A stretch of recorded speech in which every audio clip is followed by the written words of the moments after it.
गुरु महाराज को कितने सीधे साधे थे, बहुत सीधे साधे। सही बात तो है, इनको कोई पहचान नहीं सकता था, इतने सीधे थे। और मतलब यह है कि सब कुछ लेकर बैठे हुए थे, सब कुछ खजाना उनके पास था, जो लेने वाला होता सब ले लेता। पर यह है कि लेना नहीं, अब जो कुछ उनकी कृपा और दया हो गई वो, लेकिन उनके पास सब कुछ, किसी चीज की कमी नहीं। पर अब यह है कि भाग नहीं है तुम्हारा, तुम जगे और चेते नहीं, तुम इस संसार में लगे पड़े रहे, विषयों में फंसे रहे, तो आप उससे वंचित रहे। तो आप देखिए उनको कितने सीधे और साधे थे, और उनसे ये चीज मिली थी। उन्हीं का ये मंदिर है जो देख रहे हो, कि जो इतनी बड़ी चीज दे सकता है, तो उसकी कुछ ना कुछ निशानी इस रूप में रहे कि भाई ये तो दे के गए थे, और उन्होंने कहा था कि ये हमारा धन दूसरों को बांट देना, दे देना, दे देना, तुम्हारा नहीं है, तुम इसके रखवाले बनो, और जब दूसरा ग्राहक आ जाए तो उसको ये धन दे दो। तो ये तो उनकी चीज है, हमारी तो कुछ है। हम तो वैसे भी नहीं चाहते थे कि कोई सत्संग करें, चुपचाप अपना भजन करते रहें और चुपचाप रहे, समय पूरा करें चले, लेकिन उनका आदेश था, इसलिए ये आपको सब धीरे धीरे करके सुनाना पड़ा। और जो परेशानियां आई वो तो हमको मालूम, लेकिन उसके सामने कुछ परेशानी नहीं, वो भी हंसी खुशी की। आपके साथ कितनी परेशानी महापुरुषों को उठानी पड़ी, तब इन जीवात्माओं का काम हुआ, ये काम नहीं होता है। तो आप नामदान ले लीजिए। आप पहले जो जो भगवान का नाम बोलेंगे, सब लोग एक साथ एक आवाज में, मुंह से अपनी अपनी आवाज को बाहर निकालना, ताकि ये सुनने को मिले कि आप नाम का शुद्ध उच्चारण कर रहे हैं। ऐसा नहीं कि आप अशुद्ध बोलने लगो, शुद्ध उच्चारण, सीधा उच्चारण करो, अशुद्ध उच्चारण उल्टा मत करो, सीधा बोलो हमेशा। वो क्योंकि सीधा ही वो पकाया हुआ है, उल्टा नहीं पकाया। उल्टा पकाया होता तो उल्टा बोलते, लेकिन सीधा पकाया तो सीधा बोलो। जब सीधा बोलोगे तो आपको लाभ मिलेगा, और आपने उल्टा उच्चारण कर दिया तो आपके लिए नुकसान है। तो शुद्ध बोलना, सीधा और साफ बोलना। जो जो नाम बोलता जाऊंगा आप बोलते जाना, जब मैं चुप हो जाऊंगा तो आप बोलो जय गुरुदेव। इतना ये ढक जाए, क्योंकि कोई आदमी ये न देख सके कि आप ये क्या कर रहे हो, क्योंकि वो देखेगा तो कहेगा हमने तो ऐसा भजन करते, किसी को देखा नहीं है जो आप भजन कर रहे हो, समझ गए। तो थोड़ा सा कपड़ा डाल लो कि आपके हाथ दिखाई न दे इतने, और ये आंख और कान आपका ढक जाए। तो कपड़ा डाल के फिर करो, तो ऐसे आंख बंद की और ऐसे कान बंद किए, ऊंचा ध्यान देकर ऊपर की तरफ, सूरज के जीवात्मा के कान से, जो अंदर में एक कान है उससे सुनने का काम करना। तो शुरू शुरू में जब आप बैठोगे तो मालूम होगा सुनसान, तो ऊपर ऊंचा से ऊंचा उधर मन और चित्त बुद्धि कानों के साथ लगा करके कान से गौर से सुनना। ये आवाज कैसी आवाज होनी, उसको ऐसा पहचानना कि ऐसी आवाज कोई बाहर भी है, ऐसा पहचानने की कोशिश करना। जब मैं कहूंगा कि अच्छा खोल दीजिए तब खोलना, ऐसे बैठ जाओ, आगे पैर करो ऐसे, सब लोग इस पर रखो ऐसे हाथ, ऐसे। ये आंखें बंद करना और दोनों कान, दोनों आंखें और दोनों कान, और अंदर के कान से सुनना ऊपर की तरफ। आंख और कान बंद करो, बंद कर लो आंख और कान, और ऊपर की तरफ बहुत गौर से सुनना, इधर उधर मन कहीं न जाए।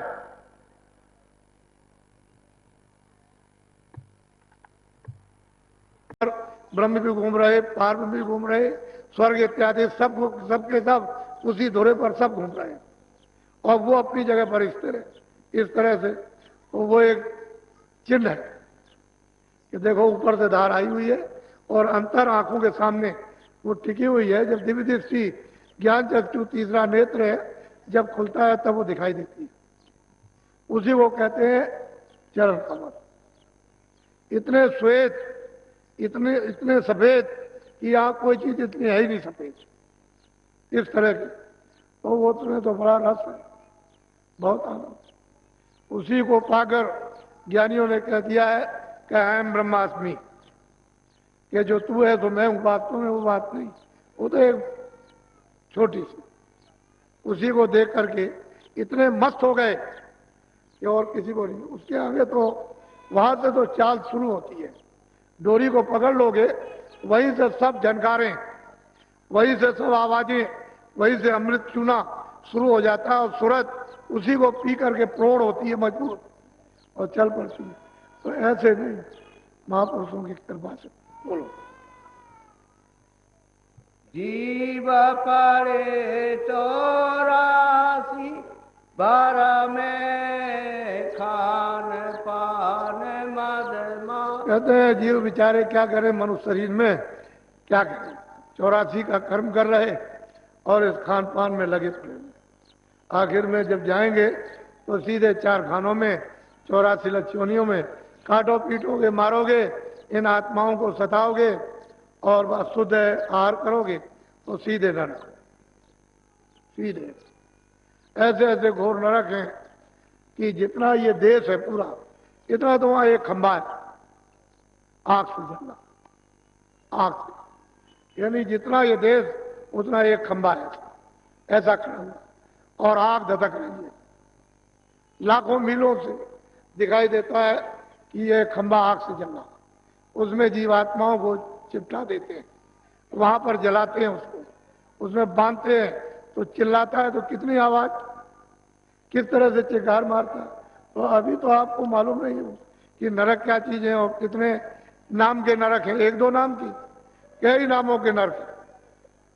जीवात्माओं को इस खान पान में, भोगों में फंस के उसमें डाल देते हैं। फिर ये मनुष्य शरीर वहां से करोड़ करोड़ बरस तक वहां एक रफ्तार पीटते रहो, मार खाते हो, चिल्लाते रहो, न दिन को चैन, न सुबह न शाम, किसी समय चैन नहीं मिलती। ऐसी वहां पिटाई होती है और वो जमदूत ऐसी ऐसी लगियां 10-10 हजार मील की लंबी लगियों से पकड़ करके छेद के चिपकाते रहते हैं। तो आपको तो ये तो महापुरुषों ने जब आंख से देखा तो जीवों से कहा, अरे तुमको मालूम नहीं वहां तो बड़ी दुर्दशा हो, बयान नहीं की जा सकती, ऐसा है। तो कहते हैं तुम भोगों में, इसमें तुम लिप्त हो गए और 4 खानों का, 84 लक्ष्योनी नरकों का रास्ता खोल लिया। अब कौन बचाएगा? अब ये सोचो, तो मतलब है कोई बचा नहीं। ये बेचारे जो जल में जीव रहते थे, आपको देख करके डरते नहीं थे, उनको तो किसी को रहने नहीं दिया, सांप को निकाल कर सफाई कर दिया। ये बेचारे जानवर निर्भय होकर के गांव में घूमते रहते थे, उनको सफाई। पंछी जो है तुम्हारे घरों में बैठे रहते थे, कहीं कुछ नहीं था और उनको भी साफ कर दिया। अब ये हालत हो गई तो आखिर मनुष्य क्या हो गया? मनुष्य तो रहा, ये तो भोग जो है बिल्कुल पशु अज्ञान। आप तो मनुष्य थे, आपका भोग तो ज्ञान का होता, लेकिन भोग हो रहा अज्ञान का, तो आखिर में क्या होगा? दशा ये होगी और आपको कोई रास्ता मिला नहीं। बोलो। हाँ। मान मनी का रोग पसरिया बड़े बने दिन। और महापुरुष कहते हैं क्या जीव बेचारे झूठा मान मनी का तमाम, मेरा मान करो, मेरा मान करो, इसका इसी में सब जीव बेचारे उलझ गए और बड़े बनने लगे, मार खाने लगे। जो बड़ा बना वो मार खा। अरे भाई यहाँ तो सबकी एक ही घाट की दशा है, क्योंकि मौत के घाट पर तो कोई किसी का नहीं, सबको वही शमशान भूमि पहुंचाना। हम भी तो जाएंगे, हम कौन पट्टा लिखा के आए? अरे किराए के मकान में आए, अपना काम कर लो, यही बहुत सारी है। और अपना काम करने के बाद किसी और का बन जाए, उसका काम कर दीजिए, नहीं तो एक किराए का मकान दो, जब पूरा होगा कहेगा अच्छा अब हमारा हमको दे दीजिए, तो उसकी जय जयकार होगी, अच्छा हुआ आपने ले लिया अपना मकान। तो अपना काम कर लो, मकान उसका दे दो, हंसी खुशी से, रो गाओ मत, जिसका मकान उसके सोच कर। तब तुम बड़े बुद्धिमान और चतुर हो और तुमने बुद्धि से काम ले लिया और तुमने अपना काम नहीं किया। और जब वो आया कि मकान दो तो रोने चिल्लाने लगे, कहले ऐसा नहीं वैसा नहीं, अभी नहीं, जब नहीं। अबे तो कब? वो तो घाट सबका एक ही है, दो घाट नहीं है। लेकिन जो जीते जी मर जाते हैं, कमाई नहीं कमाई, अभ्यास किया, साधना की है, भजन किया, तो उनको सार मिला। जो करेगा पाएगा, नहीं करेगा बोलो। सब धरता सत्य गुरु पहचानो, हम ये पूरा महापुरुष कहते हैं कि भाई ऐसे गुरु की, ऐसे महापुरुष की तलाश करो जो शब्द में रहता है, जो शब्द वेद जानता है। क्योंकि वो वही बात करेगा जिसका वो गुणी है। जिस विद्या को जानता है वही बात ले आएगा, दूसरी कोई बात नहीं करेगा। सारी रचना ही जब शब्द की है, जब नाम की है, आवाज की है, तो आप यहां भ्रम क्यों रहे हो? आप इस खोज से अलग हो और देखो कि चेतन शब्द की रचना का विस्तार किस किस तरह का है, उधर देखो। तो जो जो इसको, इस भेद को जानते हैं, वही आपको बता सकते हैं। कहते हैं कि ऐसे महापुरुष की तलाश करो जो शब्द में रहते हैं, जो शब्द में जुड़कर और उसमें लय होकर और निकल गया, पार हो गया, और सच्चे प्रीतम को जिसने पा लिया अमरलोक में, अपने देश में जाकर, और आता और जाता। ऐसे की जरूरत है, और ऐसा नहीं मिला था कुछ। बोलो। खोलो आके निकट ही देखो, अब क्या खोलूं। महापुरुष कहते हैं कि भाई जब तुमको ऐसा भेद मिला, तो अब क्या जल्दी करते हो, देर करते हो, जल्दी करो। कहते हैं कि आंख खोलो अंदर की, जल्दी से जल्दी, थोड़ा सा कर्म करो, थोड़ी सी, थोड़ा सा अभ्यास करो, थोड़ी मेहनत करो, थोड़ी सी, और सहयोग ले लो, उसमें मतलब दया शामिल कर लो, तो आंख खुल जाए। कहते हैं निकट ही देखो, दूर नहीं है, पास। लेकिन पर्दे इतने पड़े हुए हैं कि मालूम होता है वो इतना दूर है हमसे। जब वो कोई पर्दा नहीं रहता, तो जैसे सूरज दिखाई देता है, ये सब मंडल इसी तरह से दिखाई देते हैं, जैसे मतलब है सामने सूरज दिखाई दे रहा, और तरह तरह के बादल आ जाए कई बात के, तो सूरज हमको दिखाई नहीं देगा, क्योंकि सामने पर्दा आ गया। तो पर्दे पड़े हुए हैं, हर मंडलों पर पर्दे पड़े तरह तरह के। वो अगर पर्दे हट गए तो सीधा किसी को भी देखो, ईश्वर को देखो, ब्रह्म को देखो, पार ब्रह्म को, पार ब्रह्म सृष्टि देखो, उसके परे की, और मतलब ये सत्पुरुष का दीदार दर्शन को, सीधा, कोई पर्दा नहीं कर सकता। फिर कुछ नहीं कर रहे हो, फिर ये खाली जा रहा, फिर आपको कितना समय लगेगा इस शरीर में आने का, कोई उसकी गिनती है, कोई है तो हिसाब। इसलिए इस तन को अमूल्य समझो, बहुमूल्य, इसकी कीमत नहीं कोई दे सकता। क्योंकि हीरे जवाहरात की तो कीमत आपने लगाई, लेकिन कहो कि हम ये सब रखते हैं, इसको खड़ा कर दो, तो कोई नहीं खड़ा करे, कोई नहीं कर सकता। बोलो।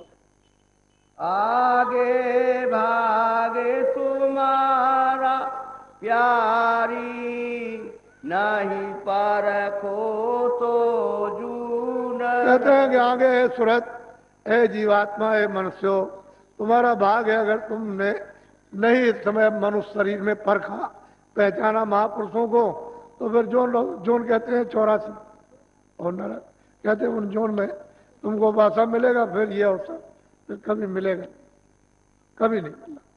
तो आप लोग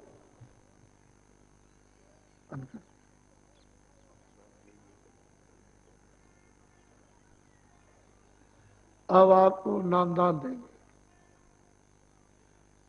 2 बंधन है आपके लिए, और कोई बंधन। एक तो शाकाहारी रहना, शुद्ध आहार, अनाज, सब्जी, फल है, सूखे गीले, घी दूध है, इन सब चीजों का आप दिन में 100 बार सेवन करो। अशुद्ध आहार में, इसी में सब समझ जाओ। अशुद्ध आहार नहीं करना, शुद्ध। दूसरा ये बीड़ी, तंबाकू, हुक्का पी सकते हो, हमने तो कभी पिया नहीं है, पर ऐसा कोई भी नशा, कोई नशा हो, इससे कोई मतलब नहीं। ऐसा कोई नशा मत करना जो बुद्धि पागल हो जाए, ये दो चीजें मना है। बाकी घर में चोरी चमारी, मारपीट, लूटमार, गाली गलौज, ये तो अब माँ बाप बच्चों को ही सिखाते रहते। हर जगह सब जगह ये कहते हैं ये मत करो, ये मत करो, ये मत करो। तो वो तो मतलब है कि मनुष्य का कर्म है, वो तो आपको हर जगह मना किया जाएगा। पर शाकाहारी रहना और नशीली बुद्ध नाशक चीज से बने उसको नहीं। बाकी घर बार में रहो, बाल बच्चों में रहो, खेती दुकान दफ्तर का काम करो और बच्चों की सेवा करो, ये सब आप करो। उसमें 24 घंटे में 23 घंटे तो ये काम करो और 1 घंटा भजन के लिए आप बचा लो। वो भी है 15 मिनट, कभी 10 मिनट, कभी सुबह, कभी शाम, कभी दिन में, कभी रात। तो 1 घंटा पूरा करो।